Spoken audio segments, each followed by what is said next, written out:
আসসালামু আলাইকুম বন্ধুরা, আশা করি সবাই ভালো আছেন। আজ আবার আপনাদের কাছে হাজির হয়েছি একটা রেসিপি নিয়ে, যেটি হলো বার্গার। এটি সম্পূর্ণ ঘরের রেসিপি দিয়েই তৈরি করব। আসলে এমন সুন্দর সুস্বাদু বার্গার তৈরি করতে হলে যা যা লাগবে সেগুলো একটু মনোযোগ দিয়ে দেখলেই ঘরে এমন সুস্বাদু বার্গার তৈরি করা যায়।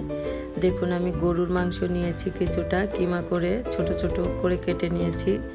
ধুয়ে পরিষ্কার করে পানি ঝরিয়ে একটি পাত্রে ঢেলে দিচ্ছি। এর ভিতরে আমার প্রায় 300 গ্রামের মতো মাংস আছে। এই মাংসগুলো দিয়ে আমি কিমাটি বার্গারের ভিতরে পুরটি রেডি করব। দিয়ে দিচ্ছি আদা কুচি দিলে এই কিমাটি যে আমরা যে ভিতরে যে বার্গারের পুরটা করব, বড়া বলেন কাবাব বলেন যেটি বলেন না কেন, সেটি অনেকাংশে স্বাদ বাড়িয়ে দেয়। দিলাম লবণ, পরিমাণ মতোই দিবেন, যে অনুযায়ী আপনার কিমা সে অনুযায়ী আপনি দিবেন। এই লবণ দেওয়ার পরে এর ভিতরে এখন দিয়ে দিব যা যা তা দেখাচ্ছি। তা হচ্ছে এবার দিব হলুদ 1 চা চামচের একটু কম, হাফ চা চামচ পরিমাণ আমি হলুদ দিলাম। আর দিব গুঁড়ামরিচ 1 চা চামচ পরিমাণ, গুঁড়ামরিচ দিলেই চলবে। 1 চা চামচ পরিমাণ গুঁড়ামরিচ দিয়ে দিলাম। বন্ধুরা, এভাবে বাসায় তৈরি করে খাবেন, দেখবেন খেতেও ভালো লাগছে আর আপনার কিছুটা টাকাও সেভ হচ্ছে। বাচ্চাদেরকে সুস্বাদু খাবার আপনি দিতে পাচ্ছেন। দিয়ে দিচ্ছি কিছুটা পেঁয়াজ কুচি, আমি কিউব করে খুব ছোট ছোট করে কেটে নিয়েছি। ধনিয়া পাতা 1 চা চামচ পরিমাণ আছে। আর দিব এর ভিতরে লেটুস পাতা। এটি দিলে এই কিমার স্বাদটা বহুগুণে বেড়ে যায়। আপনারা বাসায় থাকলে দিবেন, নাহলে একটি অপশনাল, আর দেওয়ার কোনো প্রয়োজন নাই। বেকিং পাউডার দিলাম হাফ চা চামচেরও কম। দিলে এর ভিতরে যে পুরটা এটি ফুলাবে। এর ভিতরে কাবাব মতো তৈরি করব। এর একটা ডিম দিয়ে দিচ্ছি। একটা ডিম দিলে এটি আরও আঠালো হবে। আর একটা টিপস আছে, এই কিমার পুরটা রেডি করার সময় আর একটা উপকরণ আমি অ্যাড করব পরে। এখন দিয়ে দিচ্ছি সয়া সস 1 চা চামচ পরিমাণ সয়া সস দিলাম। এই সয়া সসটুকু দিলে এটি কিমাটি যে হবে এটি অনেক দারুণ হবে। এটি হলো গুঁড়া দুধ 1 টেবিল চামচ পরিমাণ দিবেন। যাদের গুঁড়া দুধ ঘরে নেই, টক দই থাকলেও দিতে পারবেন। সেটি কাবাবটা খেতে খুব দারুণ লাগবে। বার্গারের ভিতরে দিয়ে দিচ্ছি একটা লেবুর অর্ধেক অংশ চিপে রস বের করে দিয়ে দিলাম। এটি আমার 1 চা চামচ পরিমাণ রস হবে, এই পরিমাণ দিচ্ছি। এটি টক দইয়ের কাজ করবে। আর 1 পিস রুটি, আমি বড় 1 পিস রুটি পানিতে ভিজে পানি চেপে রেখে দিচ্ছি। এই রুটিটি দেওয়ার কারণে ডিম রুটি মিলে আমার মাংসের কিমাটি খুব সফট করবে, ভাজলে খেতেও অনেক ক্রাঞ্চি হবে। দেখুন, এভাবে সুন্দর করে রুটি, ডিম, মাংস, অন্য মশলা মাখিয়ে নিতে হবে। মাখানোর পরে এই অবস্থা। এখন আমি হাতে একটু তেল মেখে নিয়ে এই পুরগুলো হাতে গোল গোল করে এর ভিতরে এখন আমি কর্নফ্লাওয়ার দিয়ে দিচ্ছি 1 চা চামচ পরিমাণ।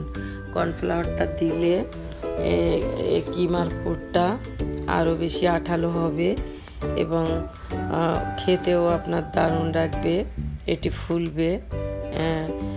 এবার আমি হাতে কিছুটা তেল নিয়ে নিচ্ছি মেখে, একটা একটা করে এগুলো গোল গোল করে বিস্কিট আকৃতি করে বার্গারের ভিতরে যে কাবাবটি আমি দিব সেটি তৈরি করে নেব।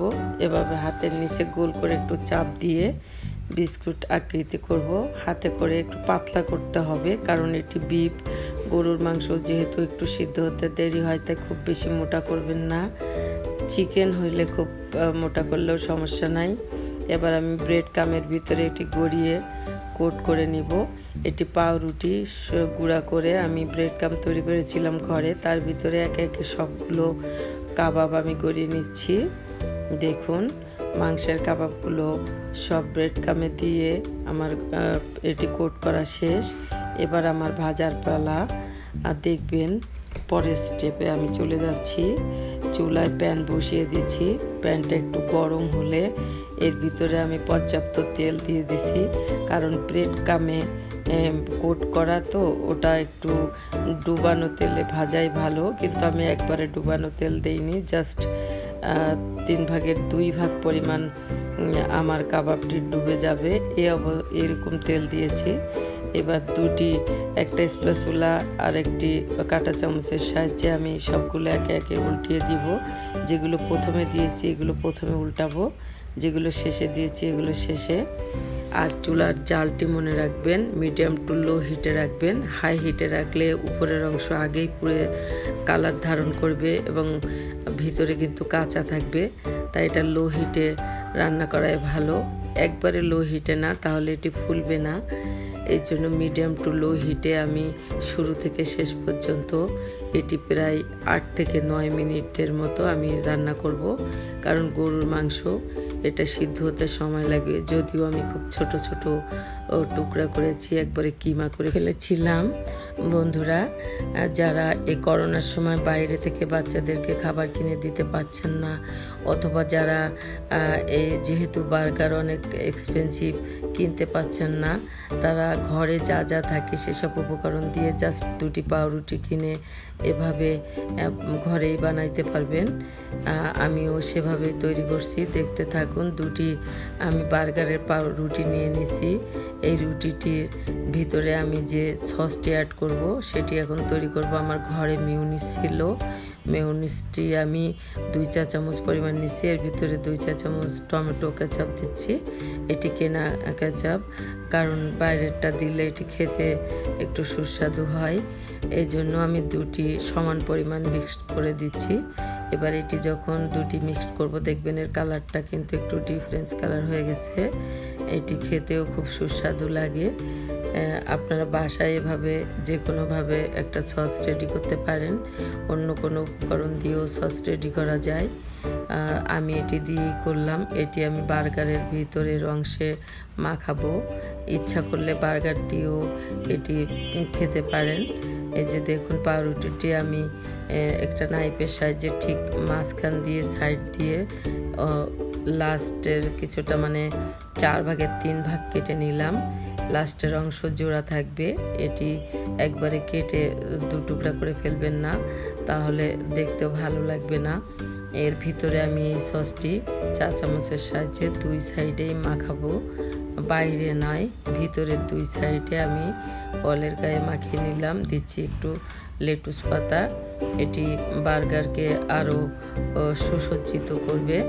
এর উপরে আমি এখন দিয়ে দিব, আমি রিং করে টমেটো কেটে রেখেছিলাম। যেহেতু বড় বার্গারটি, তাই আমি 2 টুকরা করে সবই অ্যাড করব। 2 টুকরা টমেটো দিলাম, দিয়ে দিচ্ছি রিং করে কেটে রাখা পেঁয়াজ 2 টুকরা।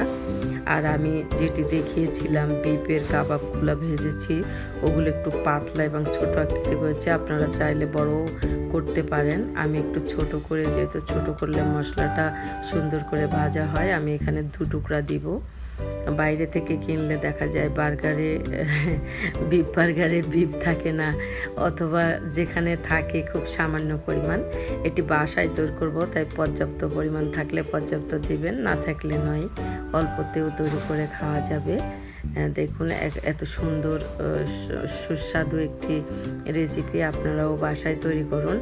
আমার তৈরি করা সস থেকে কিছুটা রয়ে গেছে, এটিও বার্গার দিয়ে খাওয়া যাবে। আর দিয়ে দিলাম টমেটো সস। এমন সুন্দর সুন্দর রেসিপি পেতে হলে আমার চ্যানেলটি সাবস্ক্রাইব করে ফেলুন বন্ধুরা, আর পাশে থাকা বেল আইকনটি অ্যাক্টিভ করে দিবেন। যদি আমার ভিডিওগুলো ভালো লাগে, অবশ্যই আমার ভিডিওতে একটি লাইক দিবেন। আর আপনাদের জন্য নতুন নতুন রেসিপি নিয়ে সামনের পর্বে আবার হাজির হয়ে যাব। ততক্ষণে আপনারা সবাই এই করোনার দিনে নিজেরা সেফ থাকুন, অন্যদেরকে সেফ রাখুন। ভালো থাকবেন সবাই। আবারও আসসালামু আলাইকুম।